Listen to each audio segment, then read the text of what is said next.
다 함께 호산나 한번 해볼까요? 자, 호산나 다윗의 자손이여 우리를 구원하소서. 아멘. 오늘은 종료주일입니다. 그리고 고난주간이 시작되는 날입니다. 그러니까 초대교회에서는요, 고난주간을 위대한 주간이라고 칭할 정도로 교회에서는 사실상 굉장히 큰 명절입니다.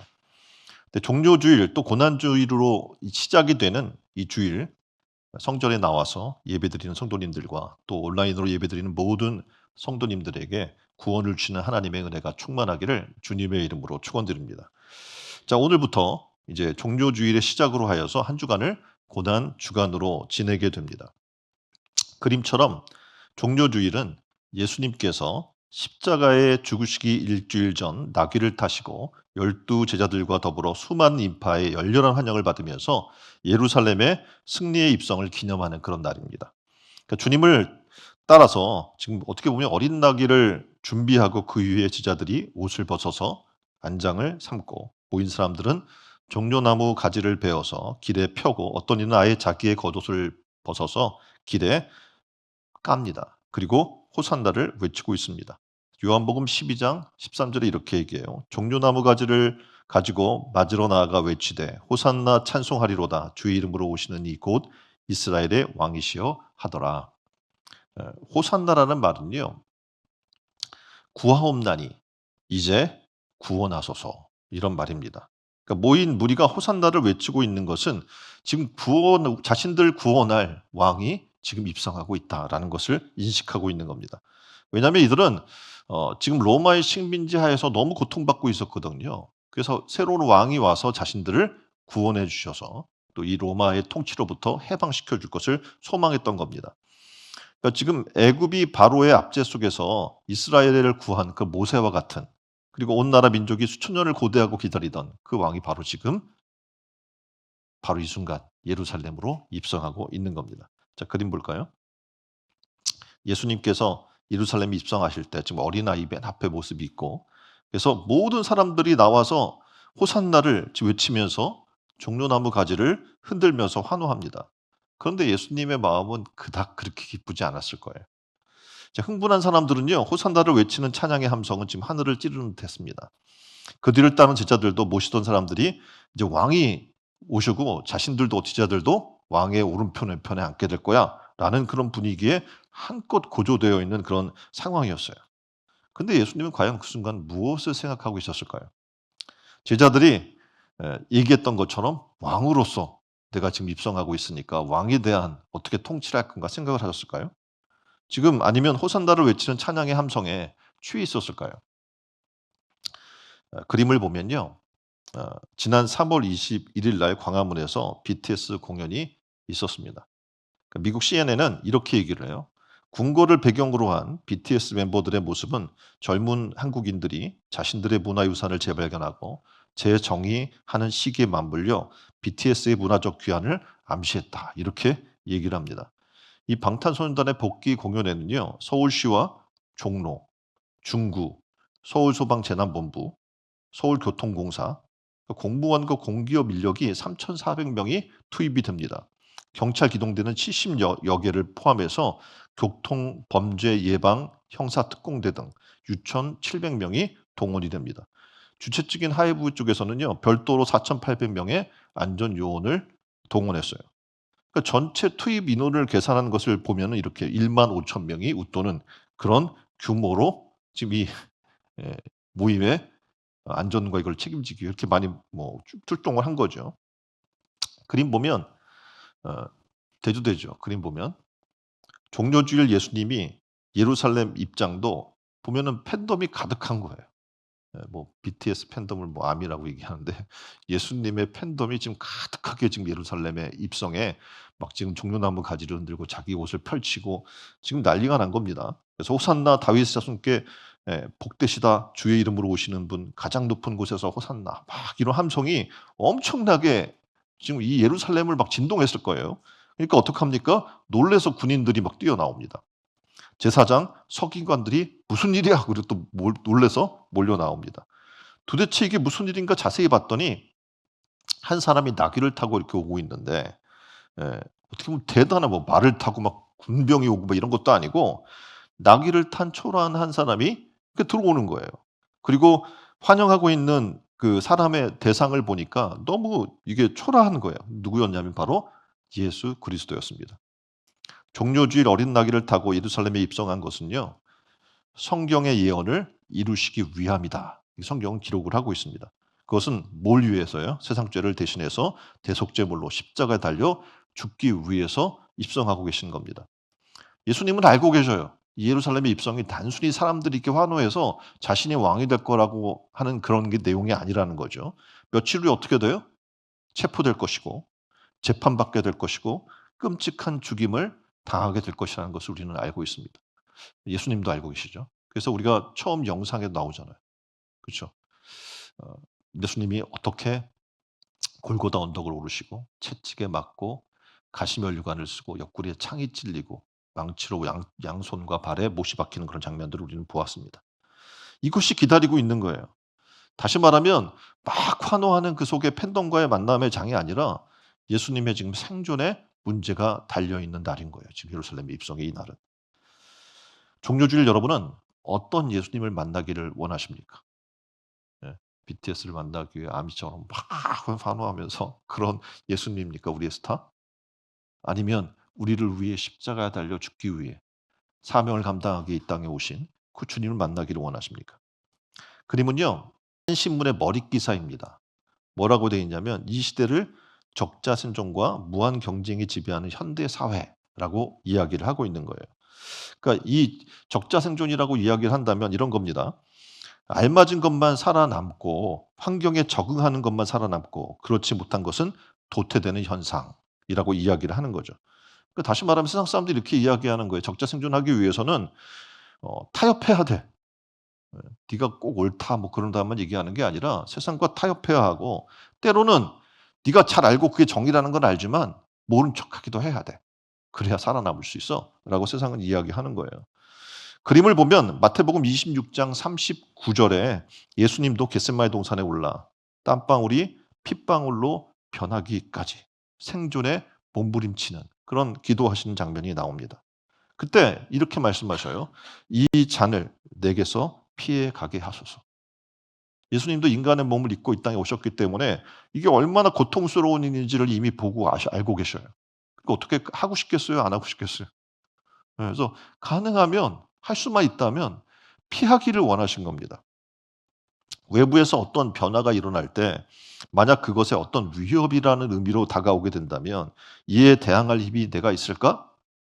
때로는 그런 힘이 나에게 없다면 당장 도망쳐야 하는 게 아닌가? 아니면 목숨을 걸고 싸워야 하는가? 이렇게 마음속에 가장 깊은 곳에서 최악의 경우를 두고 생존 가능성을 계산하게 되어 있어요. 그게 사람입니다. 인간은 누구나 그렇게 생존의 위기에 닥치게 되면 그걸 계산하게 되어 있는 거예요. 그리고 그 결과를 우리는 어 듣게 됩니다. 그게 바로 생각이라는 건데 스스로의 귀를 기울이고 그것에 맞는 행동을 하게 되어 있는 거예요. 예수님도 어떤 상황이 펼쳐질지 내가 그 예루살렘에 입성하게 되고 곧 어떤 상황이 펼쳐지게 될지 그림이 그려져 있는 거예요. 그러면 어떻게 하시겠어요? 여러분 같으면? 당연히 피해야죠. 예수님도 하나님 앞에 기도하잖아요. 할 수만 있다면 피해가게 해 주십시오. 너무 고통스럽고 억울하고 왜냐하면 죄가 없는데 그 모든 죄를 짊어지고 가야 되는 상황이니까. 그런데 예수님은 놀랍게도 피하지도 않고 도망가지도 않고 정면으로 예루살렘으로 입성하는 거예요. 그 일을 위해서 들어가셔서 이제 겟세마네에서 기도하시잖아요. "나는 이 잔을 피해 가기를 원해요.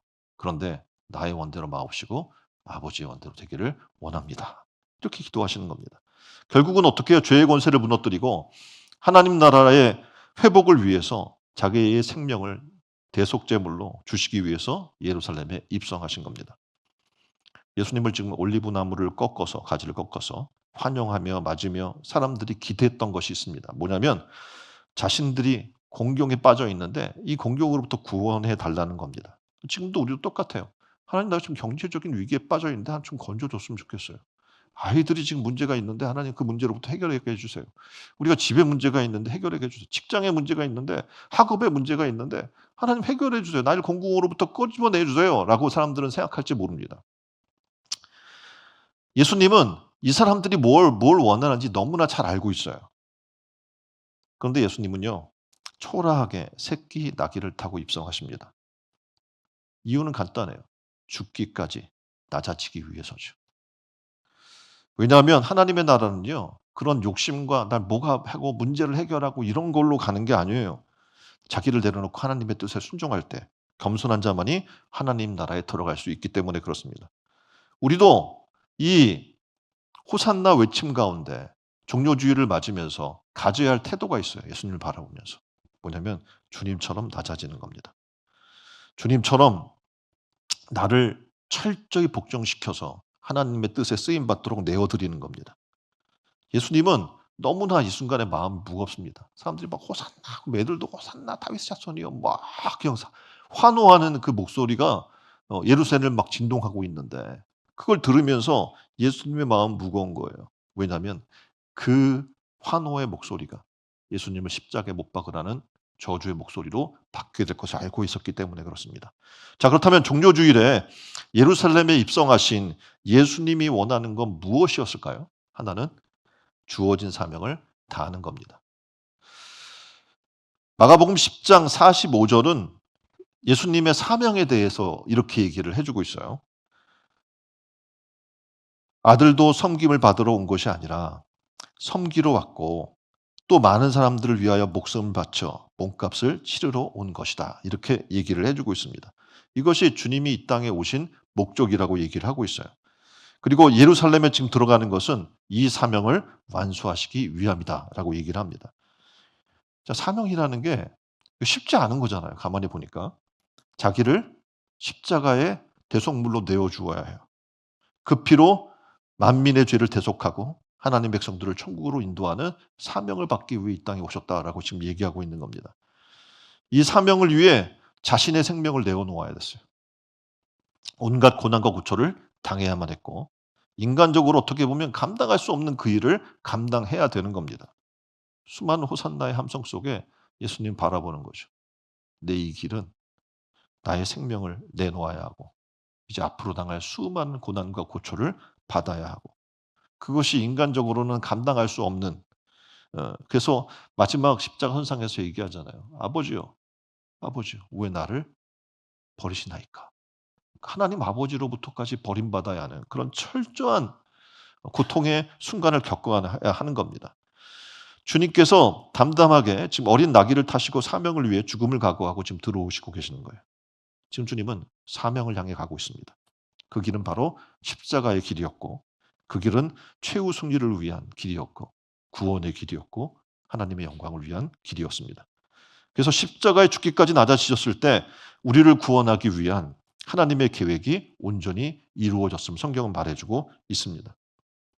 사명이란 당신에게 또 우리에게 너와 나에게 주어지는 겁니다. 하나님은 나에게도 나만이 감당할 사명이 있으시기 때문에 우리를 이 교회에 보내신 줄 믿습니다. 그래서 여기서 신앙생활하게 하시는 데는 이유가 있는 거예요. 바로 사명이 있다는 겁니다.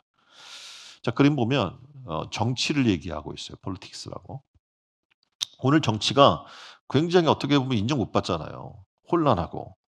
왜 정치인으로 그들이 부름받았는지를 알지를 못하는 거예요. 왜 정치인으로 날 불렀을까? 이걸 알았다면 완전히 삶의 모습이 달라졌을 텐데 적어도 정치인은요. 나라와 민족을 위해 세워진 자입니다. 목적이 그거잖아요. 나라와 민족을 위해. 그래서 나를 희생하는 거예요. 헌신해야 하고 어찌하든지 나라가 잘 살고 번영하도록 만드는 것이 정치가의 사명입니다. 나아가선 백성들이 맘 놓고 편안하게 살 수 있도록 자신의 모든 역량을 쏟아내는 게 정치인입니다. 근데 안타깝게 그런 정치인을 만나기가 쉽지 않은 거예요. 대다수가 자신의 부귀와 영달을 위해서 정치의 목적을 두는 사람들이 많은 것을 우리는 목격합니다. 그래서 이를 위해서 당리당략에 매달리는 거예요. 뭐가 오르면 내 당이 잘못된 주장을 하면 그거 잘못됐다라고 얘기를 하면서 지금 어떻게 보면 아까 말씀드린 것 나라와 민족을 위해 바른 길을 제시를 해야 되거든요. 그때 당리당략에 매달려요. 자기의 목적을 이루기 위해서 오히려 백성들의 안위를 볼모로 잡는 사람까지 있는 것을 보게 됩니다. 나아가서는 나라의 안위도 그 위험 가운데 빠뜨려요. 그러니까 자신의 정치 세력을 유지하는 하나의 방편으로 삼았기 때문에 그렇습니다. 이게 굉장히 위험천만한 사고거든요.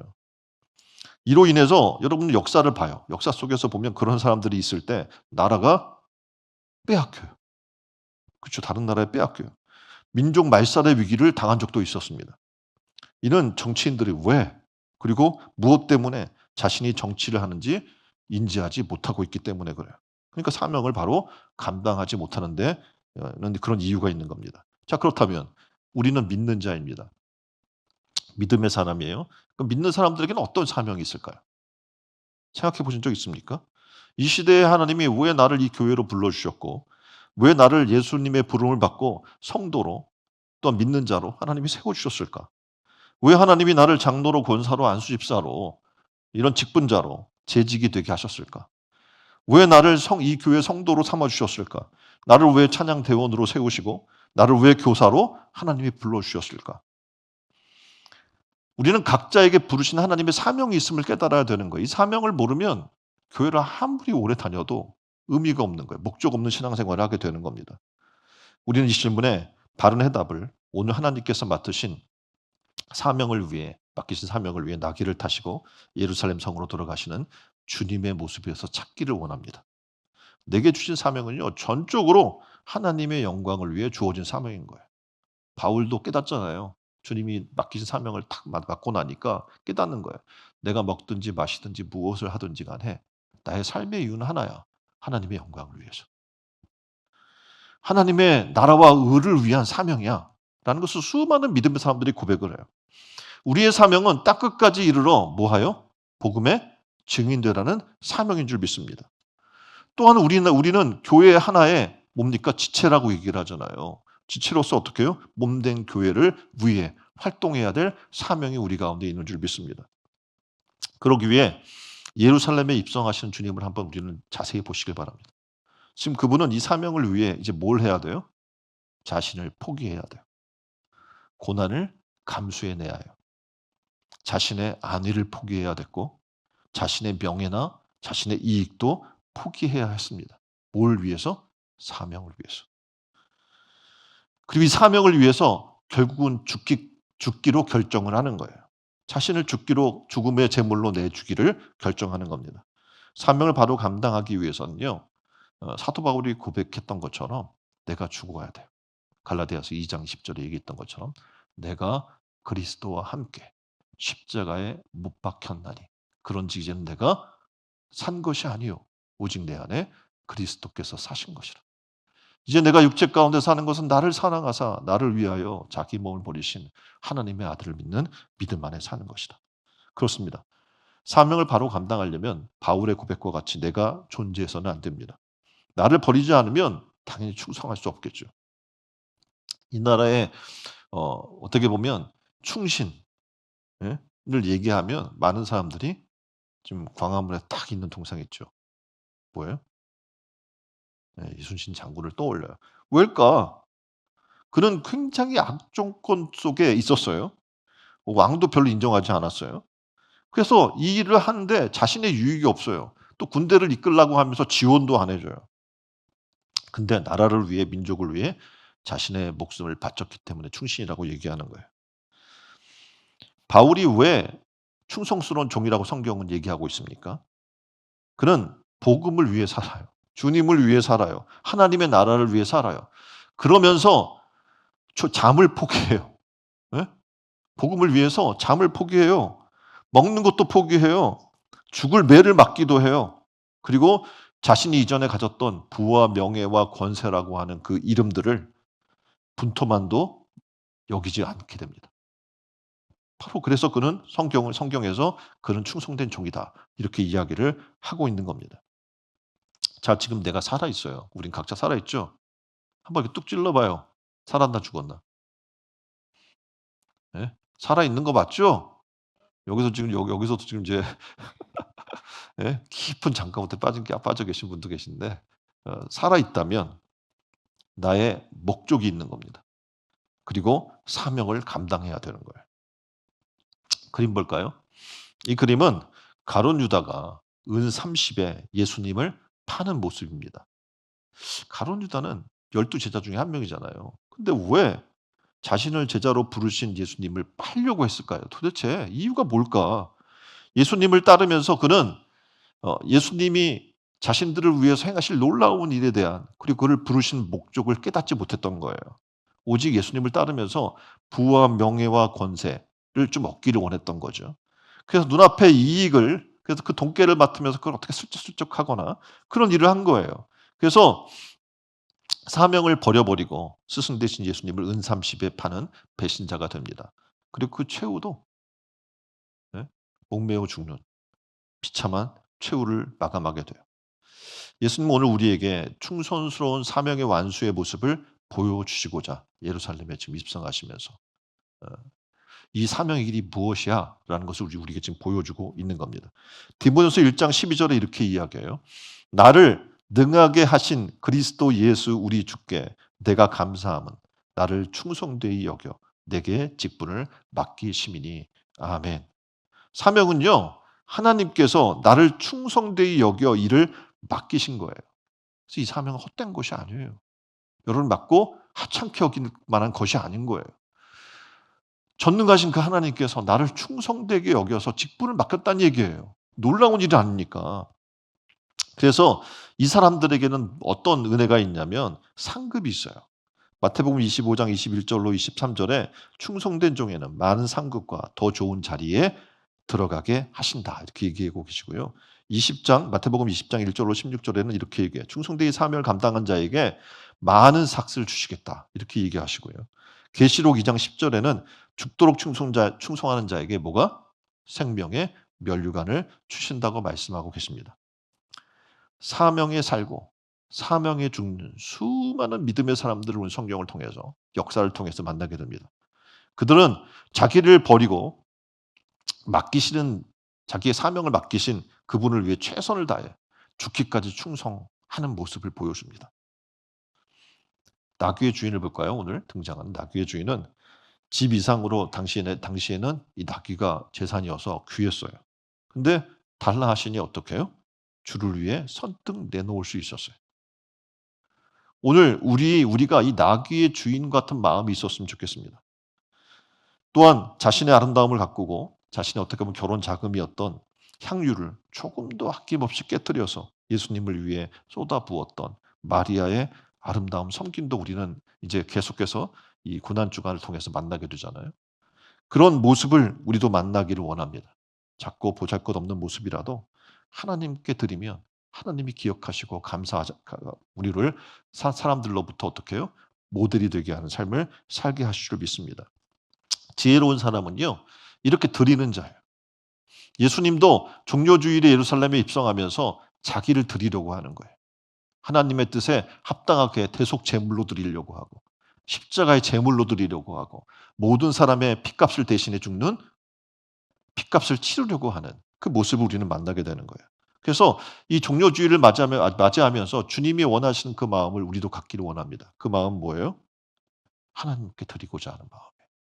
사명을 감당하고자 하는 마음인 줄 믿습니다. 그래서 이 종료주일 주님이 원하시는 그 일, 충성스럽게 사명을 감당하는 성도로 거듭나기를 주님의 이름으로 축원드립니다. 자, 두 번째, 종료주일에 예수님이 원하시는 것이 있어요. 무엇이었을까요? 죄와 사망에서 우리를 구원하시는 거예요. 종료주일에 너무나 중요한 하나님이 원하시는 일이었던 거예요. 죄와 사망에서 우리를 구원하시고자 한다. 로마서 8장 2절의 말씀입니다. 그리스도 예수 안에 있는 생명의 성령의 법이 죄와 사망의 법에서 너를 해방하였느니라. 아멘. 그 다음 그림을 보면 이렇게 나와 있어요. 죄와 사망의 권세는 아담의 범죄 이후에 인류를 지배해온 마귀의 능력. 그래서 성경 뭐라고 얘기해요? 죄의 싹은 사망 이렇게 얘기를 해요. 그러니까 영원한 형벌을 얘기하는 거예요. 근데 이 문제를 해결할 분은 죄 없는, 흠 없는 예수 그리스도가 대속물로 죽는 것밖에 방법이 없는 겁니다. 그래서 우리를 위해 이 죄의 싹진 사망의 값을 십자가에서 대신 치러 주시고자 했던 거예요. 사망 권세를 깨뜨리고 다시 그리고 사심으로 죽음이 더 이상 우리를 가둘 수 없음을 하나님 보여주시고자 했던 겁니다. 그래서 예루살렘에 입성하신 것은요, 하나님이 원하신 뜻이 있는데 뭐냐면 마귀를 멸하는 것, 그리고 사망 세력을 잡은 자를 없애기 위함인 줄 믿습니다. 사망은요, 영원히 죽는 거예요. 우리는 사망하면 한 번 죽지 뭐 두 번 죽냐 이러면서 어떡합니까? 죽으면 뭐 다음 생이 있다고 생각하는 사람도 있고 뭐 다시 윤회설처럼 다시 뭐 다른 걸로 이렇게 태어나는 그런 사람이 있다고 생각을 합니다. 그런데 한 번 죽는 것은 사람에게 정하신 것이고 그 후에는 뭐가 있어요? 심판이 있다고 성경은 분명히 얘기하고 있는 거예요. 근데 이 심판을 벗어나려면 이 사망의 근원을 우리가 해결해야 되는데 뭐냐면 죄의 문제거든요. 이 죄를 해결할 자는 누구밖에 없어요? 예수 그리스도밖에 없다는 사실입니다. 그래서 요한복음 3장 16 절의 핵심적인 구절인 이유는 여기에 있는 겁니다. 이는 저를 믿는 자마다 멸망치 않고 영생을 얻게 하려 하심이라. 아멘. 자, 종료주일과 고난주간을 통해서 예수 그리스도께서 바로 나를 위해 나의 죄를 대신해서 십자가에 달려 피 흘려 죽으심으로 우리를 사망에서 생명으로 옮긴 것을 기억하시길 바랍니다.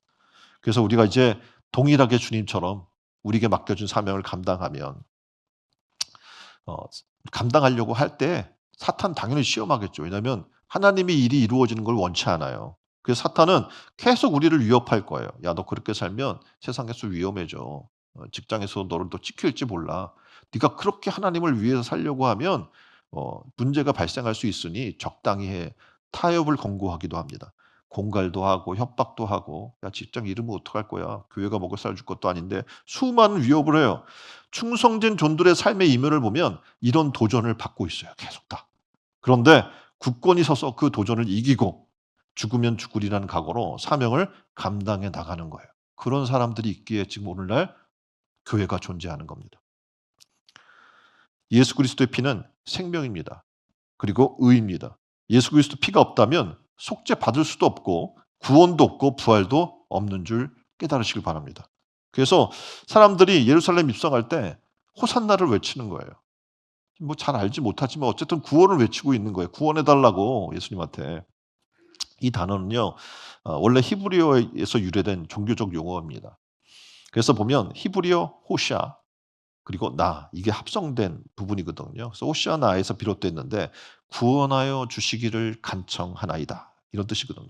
바로 지금 구원해 주세요. 헬라어를 보게 되면 호산나라고 이야기를 하거든요. 그러니까 히브리어 호샤나를 음역해 준 건데 이 단 아까 얘기한 것처럼 호샤 그리고 나를 합성한 말입니다. 그러니까 시편 118편 25 절에 나온 말을 어떻게 근거가 돼서 얘기하는 거예요. 부디 여호와여 구원하소서. 그러니까 히브리어 문장의 맨 앞에서 문장 정체를 강조하는 나 그리고 호샤나에서 나. 그래서 이것이 반복돼서 지금 이 시편의 말씀을 보면 사용이 돼요. 다시 말하면 절박하게 구원을 외치고 있는 겁니다. 지금 당장 구원해 주시 않으면 우리는 죽습니다. 지금 당장 구원해 주옵소서. 그래서 킹 제임스 버전에서는 성경에서는 뭐라고 얘기합니까? Save now. 바로 지금 말이에요. 지금 구원해 달란 말이에요. 이렇게 외치는 겁니다. 그런데 정녕 예수님이 이 땅에 오신 목적을 이 백성들은 깨닫지 못했던 겁니다. 그래서 이들은 원하는 것 단 하나예요. 로마의 압제에서 구원해 주세요. 우리를 가난에서 벗어나게 해 주세요. 우리가 지금 병들어 있는데 이 질병으로부터 우리를 고쳐 주세요. 이런 인간적인 욕망만을 지금 갈구하고 있던 겁니다. 예수님이 그걸 뭐 들어주셨잖아요. 들어주셨는데 그들의 궁극적인 부분은 그게 아니야라고 얘기한 거죠. 십자가를 나를 따르려거든 제자가 되려거든 자기를 부인하고 십자가 져야 돼라고 말씀하셨거든요. 그랬더니 다 도망갔어요. 그 말 듣고. 막 병 고쳐줄 때는 막 몰려오고 떡 줄 때 막 몰려왔는데 야 이제 제자가 돼야지. 제자가 되려면 어떻게 된다고요? 자기를 부인하고 십자가 져야 돼. 그랬더니 다 도망가는 거예요. 이 고난 주간을 맞으면서 주님이 우리를 위해 원하시는 것이 무엇인지 깨닫기를 바랍니다. 자, 그림을 보면 예수님께서는 겟셋마네 동산에서 땀방울이 핏방울이 되도록 기도하셔요. 근데 기도하시는데 그리고 십자가를 질 것을 이 사명을 감당할 것을 결단합니다. 그런데 지금 앞쪽에는 어떤 사람들이 있어요? 잠들어 있는 제자들이 있어요. 우리가 사명을 바로 감당하기 위해서는 우리도 깨어 있어야 돼요. 예수님 말씀하시잖아요. 시험에 들지 않으려면 어떻게 하라고요? 깨어 기도하라 라고 명령하시잖아요. 이제 고난 주간을 우리가 지금 시작하면서 해야 할 일이 있어요. 뭐냐면 깨어 있는 거예요.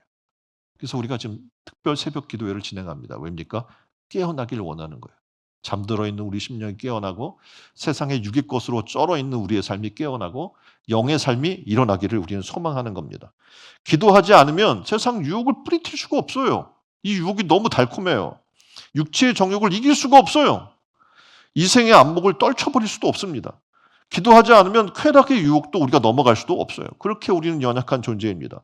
우리 신촌의령교회 성도님들은요, 사명을 충성되이 감당하기 위해 깨어 기도하기를 주님의 이름으로 축원드립니다.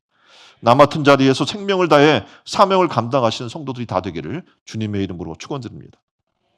내가 정말 감사한 마음으로 기쁘게 사명을 감당하면 어떻게 됩니까? 예? 교회가, 가정이, 여러분이 머무는 그곳이 다 축복받는 통로가 되는 거예요. 그래서 하나님 나라는 이렇게 정말 기쁨으로, 감사함으로 사명을 감당하는 사람들을 통해서 날마다 확장되는 역사가 일어나게 될 줄 믿습니다. 그래서 이제 고난 주간을 이제 시작을 하게 되는데, 고난 주간을 우리가 의미 있게 보내려면 어떻게 할까? 몇 가지 항목을 요약해 놨고, 여러분의 주보에도 보면 의미 있는 고난주의를 위해 실천할 사항 해서 쭉 나와 있어요. 뭐 지금 이게 글자가 너무 많고 작으니까 여러분 주보를 보면 나와 있습니다. 첫 번째, 특별 새벽 기도회를 통해 고난에 참여합시다. 매일 오전 5시 20분에 우리가 이제 시온채플 좀 막 집중적으로 기도하기를 원해서 여기 지금 넓으니까 위에 시온채플에서 좀 기도를 하려고 해요. 성금요 예배를 통해서 금요일 날 오후 7시 30분이고요. 4월부터는 8시가 아니라 7시 30분으로 당겨집니다, 시간이. 예? 언제부터? 성금요일부터. 예. 그래서 7시 30분이니까요. 시간 착오 없이 오셔서 성금요일은 이 장소에서 우리가 예배를 드립니다. 그리고 또 우리가 육체적 금식을 해요. 그래서 릴레이 금식 기도를 통해서 주님의 고난에 동참하는 거예요. 그래서 가능한 육의 것들을 절제해 보자, 통제해 보자라는 겁니다. 그리고 스포츠, 영화, 드라마, 음주 가무, 인터넷, 자신의 유익을 위해 했던 모든 미디어, 문화 매체를 금지해 보는 거예요. 그리고 매일 큐티, 성경 읽기, 개인적 묵상, 그리고 예배를 드리는 거예요. 그리고 그것을 통해서 우리가 고난에 참여하는 한 주간이 되기를 바랍니다. 그리고 이 고난 주간에는 우리가 특별 주의해야 될 것이 있어요. 뭐냐면 쓸데없는 말을 삼가는 거예요. 옆에 분에게 얘기합시다. 예. 수다는 그만. 예. 수다 떠는 걸 좋아하잖아요, 다. 말하기 좋죠? 사람 만나서 떠들고 뭐 누구 험담하고 좋아할 텐데 하지 마세요. 비방하는 언어, 덕이 안 되는 말을 삼가고 감사와 은혜로운 말을 하면서 남을 이롭게 하는 그런 고난 주간이 되기를 바랍니다. 7번째는 부활의 기쁨을 함께 나눌 전도 대상자를 찾는 거예요. 그 전도하는 거예요. 그래서 부활의 자리에 모두 나와서 함께 부활의 기쁨을 찬양하는 은혜가 있게 합시다. 투병 중에 있는 성도, 고난당한 자를 찾아 위로합시다. 9번째는 탄소 중립 실천에 동참합시다. 뭐예요? 일회용 컵 같은 거 안 쓰는 거예요. 그래서 그런 소비해서 자연이나 이런 것들을 다 어떻게 보면 피폐하게 만드는 것들을 가능하면 어떻게 해야 되면 텀블러 들고 다니셔야겠지. 교회에서도 쓰지 마세요. 오늘부터 일회용 컵. 대답을 안 하시네. 예? 저 그냥 컵도 있어요. 아니면 쓰시려면 거기다 이름을 써. 그래서 하나만 쓰는 거야. 아시겠죠? 대답 안 하시네. 예? 하세요 그렇게. 그렇게 탄소 중립의 실천이라는 겁니다. 그렇게 한번 집에서도 밖에 나가서도 그렇게 한번 실천해 보는 시간들을 갖기를 원합니다. 이 시간 동안 함께 기도할 텐데요. 고난 주간에 기도하자 그랬잖아요. 기도 제목입니다. 첫 번째, 고난 주간 한 주간을 지내는 동안 나를 위해 십자가를 지신 예수님을 묵상하면서 복음의 거룩한 부담을 가지게 해 주옵소서. 나에게 맡기신 사명의 십자가를 잘 감당하게 해 주옵소서. 세 번째, 예배가 회복되게 하시고 잃어버린 영혼들이 주께 돌아오는 역사가 있게 하옵소서. 네 번째, 내 욕심과 욕구, 음식, 취미, 시간, 언어, 감정의 절제가 있게 하소서. 다섯 번째, 내 욕구와 욕심의 호산나가 아닌 진정한 감사와 감격으로 호산나를 외치게 하소서. 여섯 번째, 하나님 앞에 구별하여 드리는 삶이 되게 하여 주옵소서. 일곱 번째, 부활의 기쁨을 함께 나눌 전도 대상자를 찾고 영혼을 구원하게 하소서. 우리 다 함께 기도하겠습니다. 기도하고요. 마무리 기도는 우리 이용린 장로님이 해주시겠습니다. 네, 기도하겠습니다.